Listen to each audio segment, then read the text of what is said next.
17.5 million that are mined already, and there's still around 3.5 million bitcoins that are not mined.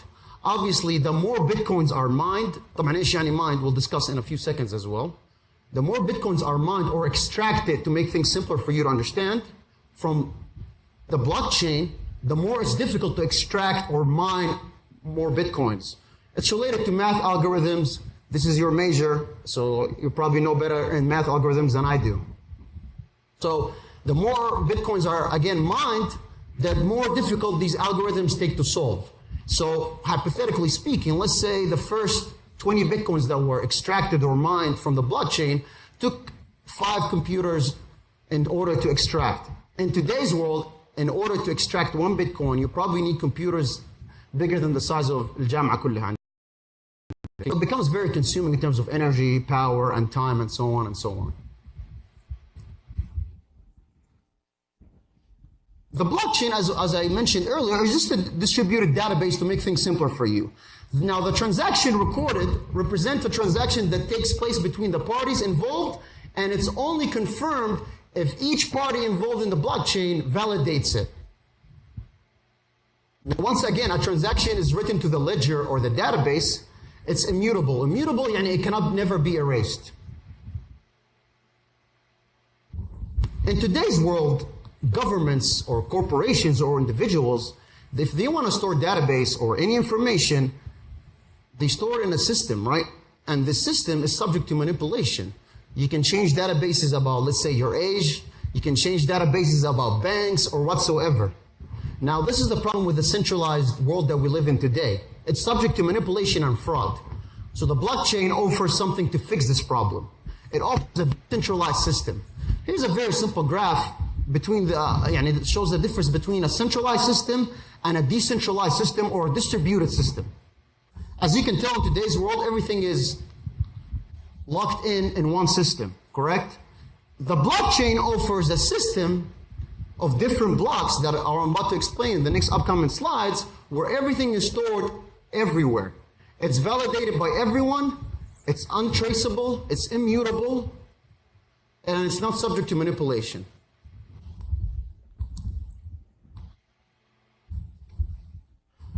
Again, as mentioned earlier, the blockchain provides secure transactions, privacy, transparency, and the reduction or elimination of fraud.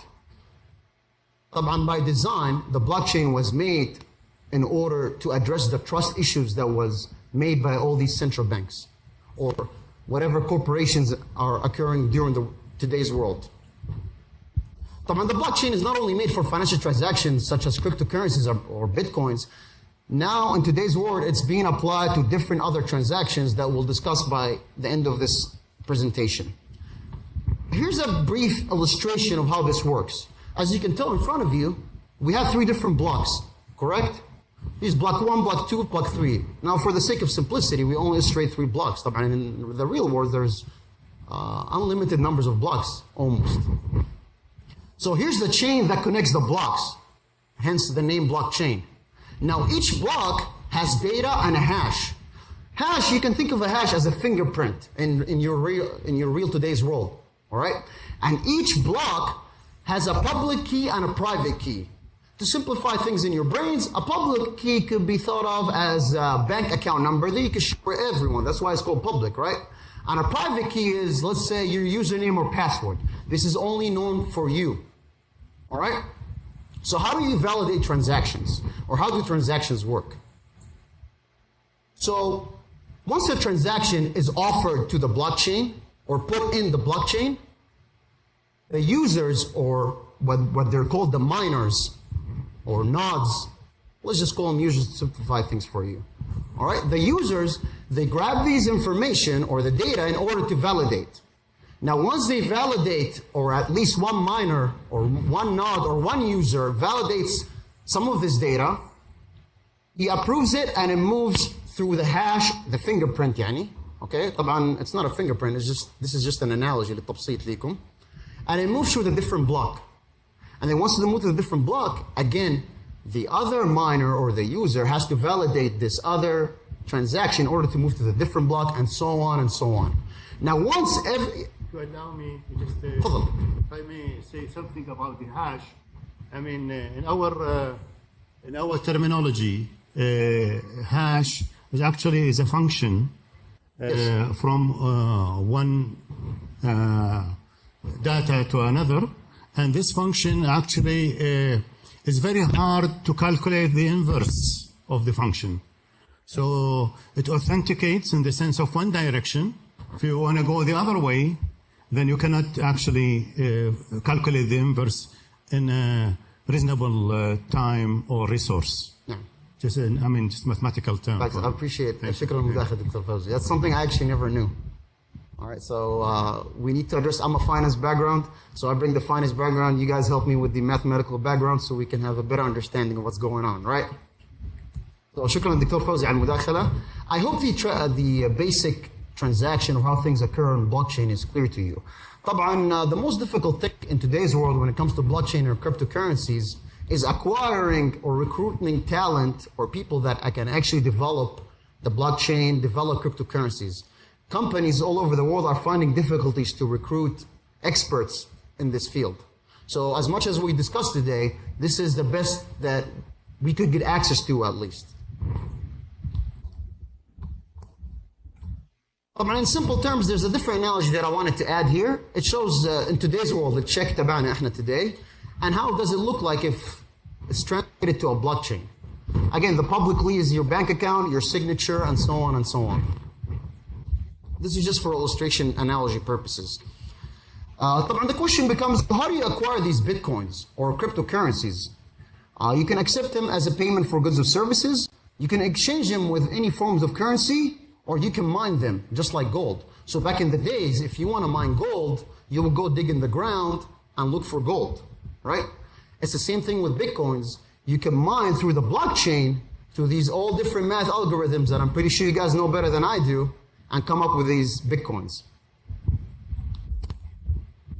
Again, this is done through powerful computers, and because today we only have 3.5 million bitcoins left, you, again, as mentioned earlier, you probably need computers bigger than the size of الجامعة كلها. This is for your own illustration. Shows the speed per transaction and the cost per transaction for the three main cryptocurrencies in today's world. Bitcoin is the orange line, Ethereum is the green line, and the Ripple is the baby blue line. And this is the traditional system. It shows the speed of transaction. So one of the main advantages of these cryptocurrencies is that speed of transactions occurs in a few minutes almost, relatively speaking. In traditional systems, if you want to wire money, let's say through the SWIFT system, it takes a few days.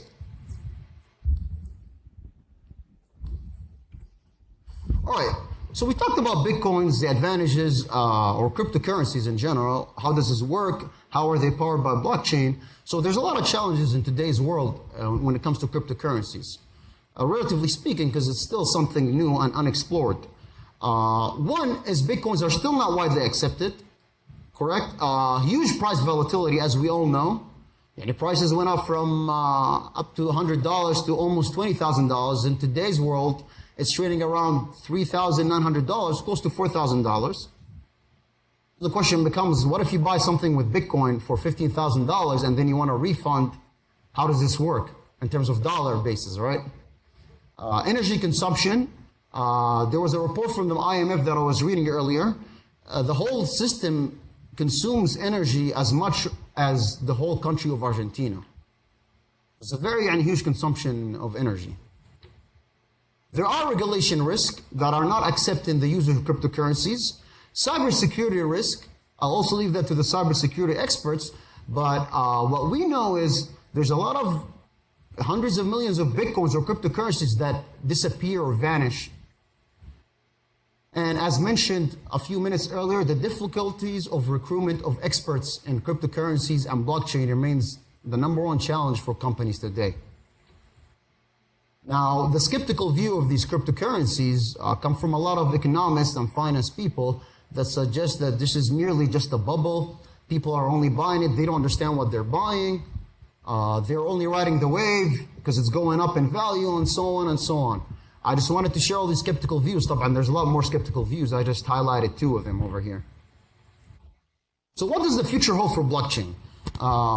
We know that the technology of blockchain is here to stay. It's disruptive. We cannot deny this. Now, as future of Bitcoins, this shouldn't be our main focus, because who knows what's going to happen to the value of Bitcoin in a year or two. It could go to zero, it could go to 1 million. The main disruptive technology is the blockchain itself, which offers cryptocurrencies such as Bitcoin. It's important to note that recently Argentina settled an export deal with Paraguay using Bitcoin. Venezuela have issued their own cryptocurrencies. They did so they can stay away from the sanctions offered by the US. JP Morgan, one of the biggest investment banks in the world, just introduced their own cryptocurrency recently, last month. They argue that we introduced our own cryptocurrency because of speed of transaction, speed of settlement, when it comes to issuing debts and so on and so on. It's important to note that the CEO of JP Morgan, one of the most influential people in the world, Jamie Dimon, when cryptocurrencies first came out, he used to call them fraud, and a year after, or 2 years after, he came up with their own cryptocurrency. The world's largest blockchain ETF, I'm not sure if you guys are familiar with the term ETFs. ETFs, in simple terms, are a collection of companies added in one security, and this ETF trades in the stock market. So if you, let's say you want to buy companies in the tech sector in the US, you will buy an ETF of the tech sector. It would have Apple, Microsoft, Google, and so on and so on. Now, in today's world, there's an ETF that has all the companies that apply the blockchain technology. Approximately 48 companies, from UPS to Google to Microsoft, Facebook, and so on. So if you're a firm believer in the blockchain technology and its disruption, the blockchain ETF is a good option to buy. So we talked about the cryptocurrencies. Within this year, there's been a lot of recent applications of blockchain only in 1 year. UPS and Walmart. Walmart especially has been using the blockchain in terms of supply chain. Follow up what's been happening with their fruits and vegetables. Which consumers are buying tomatoes, which consumers are buying spinach. What is the lifetime span of a tomato? This is all recorded in their blockchain system that they built. Blockchain has been also used in voting in Sierra Leone, a country in West Africa, Estonia, and recently it's been applied in Denver and West Virginia.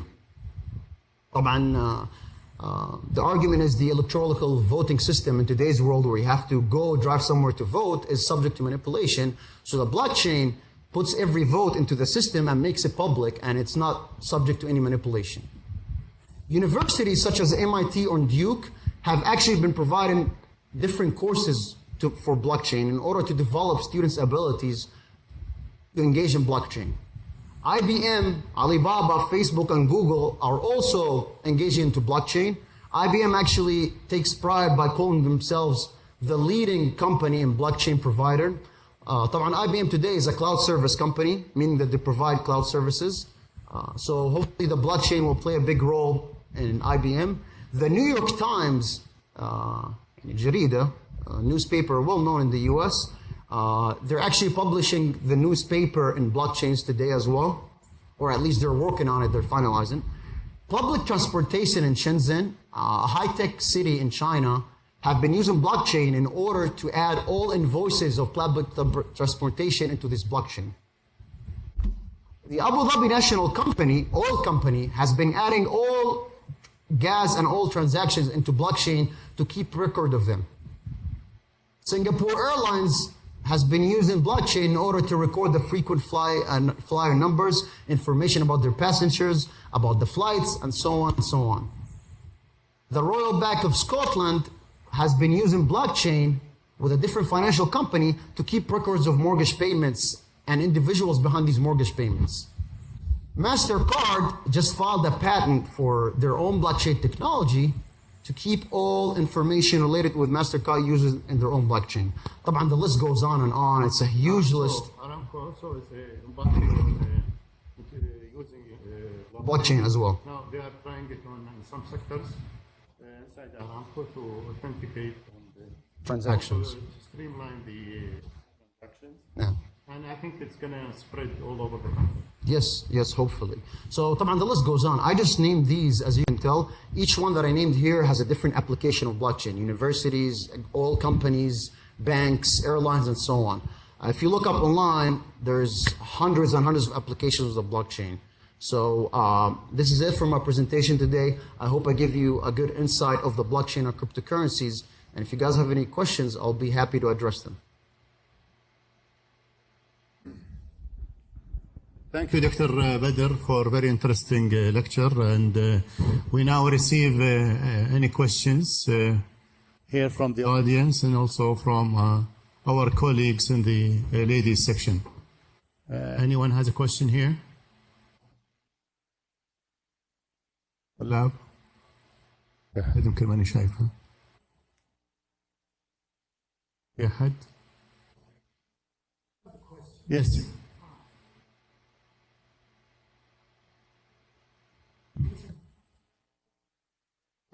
Could be everybody, and the whole world has one. That's not exactly what I was trying to say.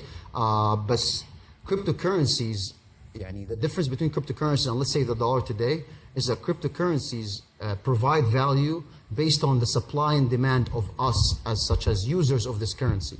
So let's say the price of cryptocurrencies, بغض النظر كان Bitcoin or others, طلع مثلا $10,000, $20,000. This is because we want it to be valued this way, because we value this currency this much. This is different from, let's say, the US dollar, which its value is dictated by a government that can easily print money anytime they want.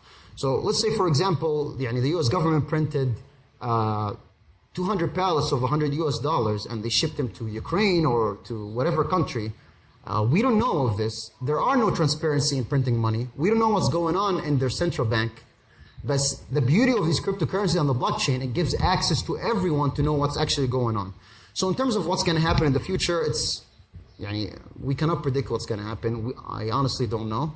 But I think there's a curious case coming here which shows the public what's the value behind everything. I hope this addresses your question. ها؟ طيب وش السؤال؟ ايوه اسال الان. Blockchain allows entities who don't know each other to agree on the state of the database without the need of central authority. Do you consider that as an advantage or disadvantage? Well, it could be an advantage and disadvantage. السؤال الزميلة كان عن blockchain. السيستم اللي وريناكم قبل شوي البلوكس it could be approved بدون مثلا قيادة عليا أو a central authority. Now, is this an advantage or disadvantage? I'll leave this up to you to say, come up with. You could argue it's an advantage because now it gives the users the power of say in terms of value. And you could argue it's a disadvantage because maybe human race in general, they need a central authority to control them and to monitor what's going on.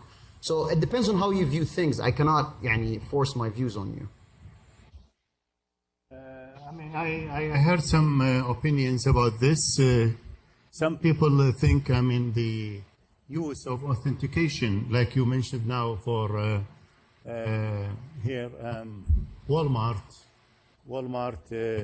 is like using the product that is selling to authenticate the source of what Walmart is selling, and also any transaction that we actually doubt the source or some manipulation that could happen in the way.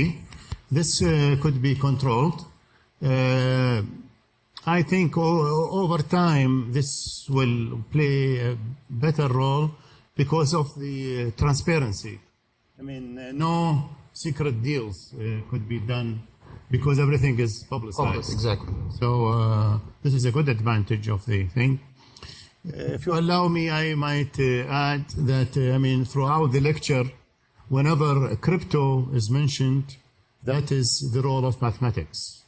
So the cryptography involved in protecting the transactions and also the distribution of keys, also, I mean, the choice of the system used, hash functions and so on.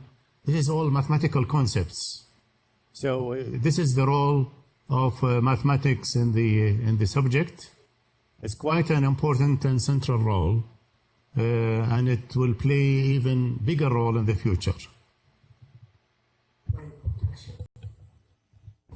We don't want to, I mean, we have to assure the people dealing with the blockchains and the information involved that, because it's publicized, that no one has the ability to change it. Okay? Anyone could buy it. Manipulated or something. Well, A big one can. أيوة if I may add اسمح لي دكتور it cannot be manipulated because it has to be verified in one of these blocks, and then once it's verified in one of these blocks, the other block has to verify it again. So يعني there's an unlimited number of verification process. What is this one? No, it's a miner. So think about it as a user. It's a user that receives the data and he has to verify it. طبعا how do you verify? مو مثلا يعني he gets on his phone or look up verification that's it verified. There's a number of computers connected together that needs to verify through all these hashes, algorithms. So once these system of computers, probably bigger than the size of this room, verifies it, it goes through the other block and it sends it out to all the other blocks. And all the other blocks have to verify it in return. Now once it's verified around most of all the blocks, this information is all over the place. So it's verified by all computers almost that are engaging in this system, if that makes sense. Well, just I might add, I mean, before we end, that blockchains, I mean, bitcoins or cryptocurrencies are just one example of using blockchains. I mean, there are, as Dr. Badr mentioned, examples of companies. They are dealing with other transactions throughout. For example, Abu Dhabi Oil Company. I mean, its transactions are not solely financial, but still, blockchains play a role in its transaction. I mean, from my own personal experience, I attended a lecture about 4 or 5 months ago in Qiyas, which is not far away from here, and a speaker from Oman was talking about mining himself, and spoke of the high consumption of electricity. Also, I mean, a relative of mine now, I mean, he mentioned that currently he's using 128 servers working at the same time in a caravan. That actually effort is consuming more than 30,000 riyal per month in electricity. So this is just an effort to mine one Bitcoin. One Bitcoin. So, في عندهم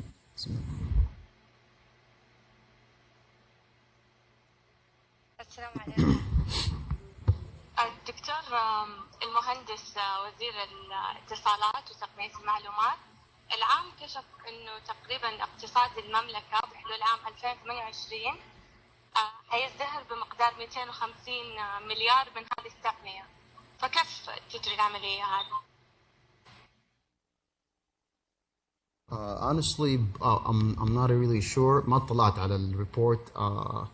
These numbers could happen, they could not happen. طبعا the question becomes, are they going to recruit people to يعني incur this technology? How is it going to be applied? هل مثلا بيوفر فلوس كان يستخدمها في توظيف قطاعات معينة and they're going to apply this technology?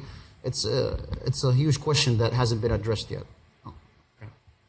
So we actually, I mean, I believe myself that this technology is going to have a big share in company transactions from now to the future.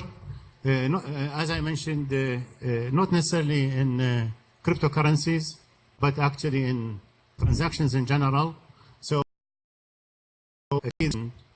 could be an evaluation of the administrative and information value that will be acquired throughout the use of blockchains.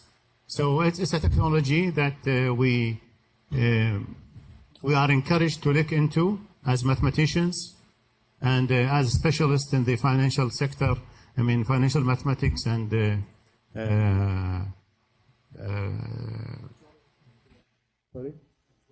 actuarial, of course. So we encourage the knowledge through this direction, and please consider this as an introductory lecture to the field. And you can find more information, of course, in the internet, and there are lectures published. And we are very lucky to have Dr. Badr with us, actually giving us this valuable lecture. And I give the last word for him. طبعا I forgot actually to address the final question. And in New York Times, when I mentioned earlier, I forgot to point this out. Them using the blockchain, they will publish all the newspapers on the blockchain. So they also made an estimate number of how much they'll save in terms of publishing all the newspapers in the blockchain rather than in papers. I forgot actually the real numbers, but it was in tens of millions of dollars. So that's one way to save money in terms of publishing things in the blockchain, if that helps in the question that زميلتنا سألت قبل شوي. There were two different questions من بعض الزملاء. تفضلي. It's based on the power of demand and supply. So if we all believe that this cryptocurrency is valued, we're all gonna add all these buy commands and the value of it goes up. If we believe that it's not valued at $20,000, that it's valued today at $4,000, then it's valued at $4,000. So the public that invests in these cryptocurrencies, they make the say of how this is valued. Now, this is the major difference between it and different currencies in today's world, such as the dollar or the riyal, if that makes sense. Now, a lot of people could say this is the advantage of Bitcoin or cryptocurrencies in general, that the value of it is dictated by the investors, other than currencies that the value are dictated by governments that back them up. And we do not know where they print the money, how much money they print, where does it go, also in terms of companies. Now, cryptocurrencies, they provide a full database that shows every single coin, where did it go, where did it come from.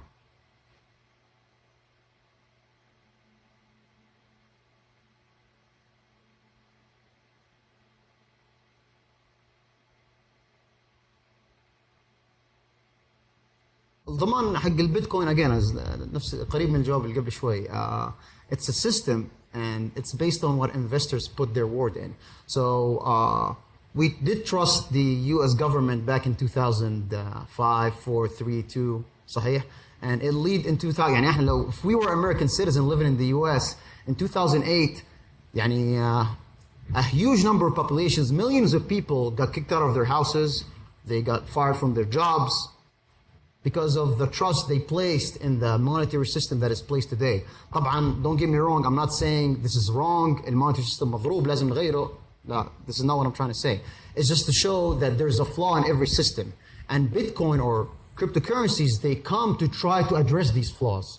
فتيجي Bitcoin or cryptocurrencies, it says, well, we saw what happened to the dollar, we saw what happened to markets, we saw what happened to stocks, now we're going to come here to do something new that shows where it comes from to everyone in the world and dictate the value based on what you guys think. So that's, it actually addresses trust, because there's been a huge mistrust in financial markets today. Can it raise and Fluctuate in value. Yeah. Well, the funny story is Bitcoin, that when it went up to almost $19,000, وقتها people or investors were only allowed to buy Bitcoins, buy as in long position. The minute they introduced short positions, short position is a bet that the Bitcoin will go down. So when they introduced short positions, that's when people that believe that the value of Bitcoin should be less participated, So the power of economics again played a role and lowered the value closer to $3,000 to $4,000. So obviously it's been there for quite some time. So obviously investors in today's world they believe Bitcoins is valued around $3,000 to $4,000. لما وصلت $19,000, there was only the huge excitement behind it, and only the participants that are allowed to buy it. Okay. Well, also the problem you are related with the dollar. Such and such In dollar basis. Well, one time we may not have any dollar. Yes. Well, it's only associated with the dollar for illustration purposes. Then the dollar is the most commonly used currency. So if it's not dollar, it could be illustrated in, let's say, the euro or any other currency. So in dollar basis, when we look up online, you see Bitcoin around $4,000 today. This is just for people to get an understanding of how it is valued in a currency basis. But if, let's say, you want to buy something in eBay today, you can actually use the Bitcoins that you have in order to transact something in dollar, because every commodity is offered in dollar basis. So these Bitcoins have to be translated to dollars so they can be in usage. If that makes any sense. Yes. But also the last one. خذ راحتك دكتور تفضل. Somebody, sometimes, in the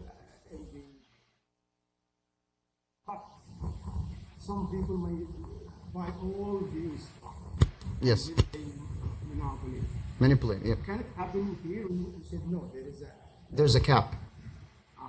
There's a cap. So the room of manipulation cannot happen. Because this will be disaster. Of course. It's not in one country. All over the world. طبعا that's why there's a cap and there's limitations to it.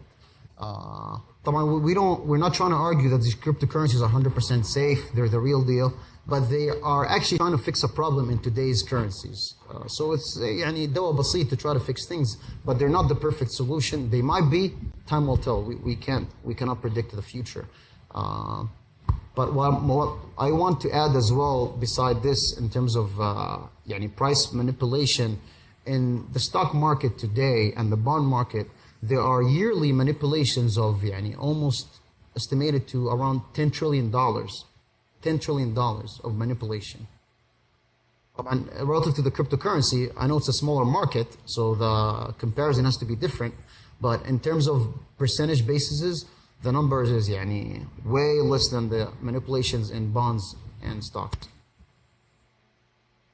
So far, at least. Yeah. طبعا. عفوا.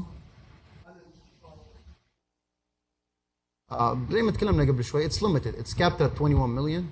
اليوم في 17.5 million في السوق. In order to mine مثلا لين 17.51 17.452 لازم أجهزة كمبيوتر أكبر من الجامعة تشتغل مع بعض, and they crack all these math algorithms that I have no idea what they are, and once they do they can extract another Bitcoin or mine, the real term is mine another Bitcoin, and so on and so on. طبعا throughout the years it becomes more difficult. فيمكن مثلا خلال 20 سنة الجاي نوصل 18 ونص فقط. Who knows? It depends